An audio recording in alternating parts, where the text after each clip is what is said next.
तो दोस्तों वीडियो शुरू करने से पहले आपको बता दूं, अगर आप अपने परिवार के सुख समृद्धि और अच्छे स्वास्थ्य के लिए भारत के किसी भी मंदिर में पूजा कराना चाहते हैं तो आप templeblessing.com से पूजा बुक करवा सकते हैं और भगवान का आशीर्वाद प्राप्त कर सकते हैं। इससे न सिर्फ आपके घर में सुख शांति आएगी बल्कि परिवार के हर सदस्य का स्वास्थ्य भी बेहतर रहेगा। इसके साथ ही अगर आप पंडित भोज या गौ सेवा कराना चाहते हैं तो वो भी आप templeblessing.com पर उपलब्ध है। इससे आप पुण्य कमाने के साथ साथ भगवान का आशीर्वाद भी प्राप्त कर सकते हैं। और ज्यादा जानकारी के लिए आप हमें कमेंट सेक्शन में बता सकते हैं। कैसे बनाई जाती है क्रिकेट पिच, जानिए ये कितने टाइप की होती है। तो हेलो दोस्तों, स्वागत है आपका हमारे चैनल पर। दोस्तों आज हम जानेंगे कि क्रिकेट पिच कैसे बनती है और इसके टाइप्स क्या होते हैं और इसे बनाने में किन किन इम्पोर्टेंट बातों का ध्यान रखा जाता है। क्रिकेट पिच का महत्व क्रिकेट के खेल में बहुत खास होता है क्योंकि इसका असर न केवल बॉलिंग पर बल्कि बैटिंग और खेल की स्ट्रेटेजी पर भी पड़ता है। पिच का मटेरियल, उसकी सरफेस और यहाँ तक कि उसके कलर तक खेल के परिणाम को प्रभावित कर सकते हैं। इस वीडियो में इसलिए हम जानेंगे कि क्रिकेट पिच कैसे बनती है और वो कितने टाइप की होती है और वो क्या असर डालती है। दोस्तों सबसे पहले बात करेंगे पिच की। क्रिकेट खेलने के लिए फील्ड और खासकर पिच का बहुत इंपॉर्टेंट रोल होता है। पिच का साइज फिक्स होता है। इसकी लंबाई 20.12 मीटर और चौड़ाई 3.05 मीटर होती है। क्रिकेट में अलग अलग तरह की पिचेस होती हैं और इन्हीं पिचों की नेचर पर कई बार मैच का रिजल्ट निर्भर करता है। किसी पिच पर फास्ट बॉलर्स हावी होते हैं तो किसी पर स्पिनर्स को मदद मिलती है। खासकर टेस्ट क्रिकेट में एक बैलेंस्ड और अच्छी तरह से तैयार की गई पिच गेम क्वालिटी और रिजल्ट के लिए बहुत जरूरी मानी जाती है। अब चलिए जानते हैं पिच के अलग अलग टाइप्स और उनसे जुड़ी जरूरी बातें। दोस्तों क्रिकेट के पिच 3 टाइप की होती हैं, ग्रीन टॉप, डस्टी और dead pitch. Green top pitch पर घास होती है जिससे तेज गेंदबाजों को स्विंग और बाउंस में मदद मिलती है।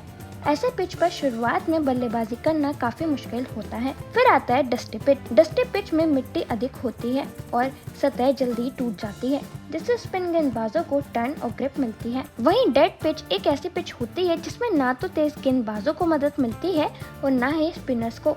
इस तरह के पिच बल्लेबाजों के लिए आदर्श मानी जाती है और यहाँ पर बड़े स्कोर बनते हैं। अब अगर दोस्तों बात करें कि क्रिकेट की पिच बनती कैसे है तो आपको बता दें कि क्रिकेट पिच बनाने की प्रोसेस बहुत सावधानी और टेक्निक से की जाती है। सबसे पहले पिच की जगह पर लगभग 3 फीट गहरा गड्ढा खोदा जाता है। इस गड्ढे में नीचे की ओर स्टोन पीसेस और कोल डाला जाता है ताकि एक मजबूत बेस तैयार हो सके।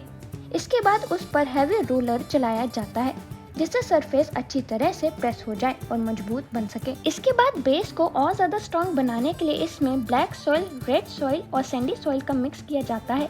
उसके बाद पिच के ऊपर के लेयर पर ग्रास, ब्लैक या रेड सॉइल डाली जाती है जो मैच के टाइप जैसे टेस्ट, वनडे या T20 और कंडीशंस के हिसाब से चुनी जाती हैं। इस पूरी प्रोसेस का मकसद होता है ऐसी पिच तैयार करना जो न सिर्फ टिकाऊ हो बल्कि एक लेवल और बैलेंस को भी मेंटेन करे। दोस्तों लाल मिट्टी और काली मिट्टी की पिचों में काफी अंतर होता है। जैसे लाल मिट्टी की पिच फैलती है तो वहीं काली मिट्टी की पिच फैलती नहीं और अधिक समय तक चलती है। काली मिट्टी की पिच अधिक पानी सोखती है जिससे इसमें नमी बनी रहती है और लाल मिट्टी की पिच कम पानी सोखती है जिससे कि ये जल्दी सूख जाती है। काली मिट्टी की पिच में दरार कम होती है तो वहीं लाल मिट्टी में काफी दरार पड़ती है। तो दोस्तों अब बात करते हैं कि कौन सी पिच कहाँ ज्यादा पाई जाती है। दोस्तों ग्रीन टॉप पिच एक ऐसी पिच होती है जिसमें पर्याप्त मात्रा में घास छोड़ दी जाती है जिससे पिच की पूरी सतह हरी भरी दिखाई देती है। इस तरह की पिच पर गेंदबाजों को खासकर शुरुआत में स्विंग और बाउंस का भरपूर फायदा मिलता है जिससे बल्लेबाजी करना काफी मुश्किल हो जाता है। इस तरह की पिचेस ज्यादातर इंग्लैंड में बनाई जाती हैं जहां की वेदर कंडीशंस जैसे ठंडी हवा और नमी तेज गेंदबाजों को और ज्यादा मदद करती है। वहीं न्यूजीलैंड में भी खास तौर पर वेलिंगटन के बेसिन रिजर्व में ऐसी ही ग्रीन टॉप पिच तैयार की जाती है। वहाँ अगर मौसम में क्लाउड कवर और विंड हो तो ये पिच बल्लेबाजों के लिए किसी मुश्किलों से कम नहीं होती। गेंद हवा में भी घूमती है और पिच से तेजी से निकलती है। फिर आते हैं डस्टी पिच पर। एशिया में डस्टी पिच आमतौर पर देखने को मिलती हैं। ऐसी पिच को डस्टी पिच कहा जाता है जब गेंद के गिरते ही उस सतह से धूल उड़ने लगती है। इस तरह के पिच पर फास्ट बॉलर्स को पेस और बाउंस हासिल करने में मुश्किल होती है क्योंकि सतह मुलायम और सूखी होती है। हालांकि डस्टी पिचेस स्पिन बॉलर्स के लिए बेहद फायदेमंद होती हैं। ऐसी सतह पर गेंद को टर्न करने में आसानी होती है जिससे वे बल्लेबाजों को लगातार चुनौती दे सकते हैं। खास तौर पर एशियाई देशों जैसे भारत, श्रीलंका और पाकिस्तान में टेस्ट मैचों के दौरान ऐसी टर्निंग ट्रैक्स का उपयोग अधिक किया जाता है क्योंकि ये स्पिनर्स को हावी होने का मौका देती है। डेड पिच या सपाट पिच वह होती है जिस पर गेंदबाजों को बहुत कम या कोई मदद नहीं मिलती।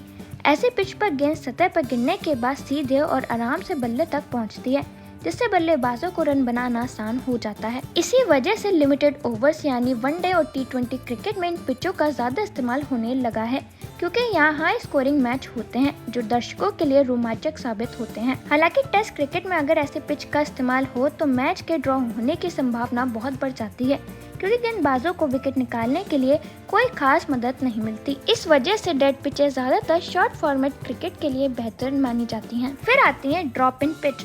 ड्रॉप इन पिच एक खास तरह की पिच होती है जिसे मैदान के बाहर तैयार किया जाता है और मैच से पहले उसे मैदान में लाकर स्थापित किया जाता है।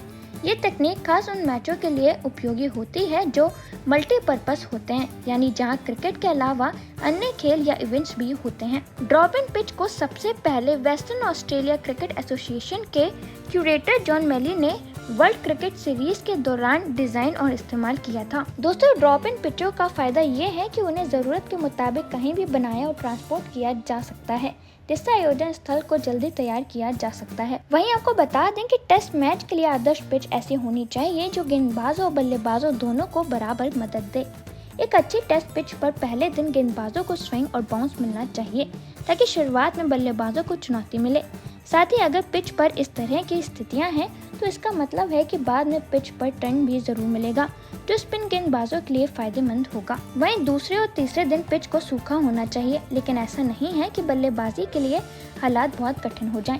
बल्लेबाजों को थोड़ा आराम मिलना चाहिए ताकि वे रन बना सकें, लेकिन गेंदबाजों को भी मौका मिले। दोस्तों, एक खास बात आपको बता दें कि खराब पिच पर सजा देने के लिए ICC ने 2017 में एक स्कीम बनाई थी। इसके तहत हर इंटरनेशनल मैच के बाद ICC के रेफरी पिच की रेटिंग देते हैं।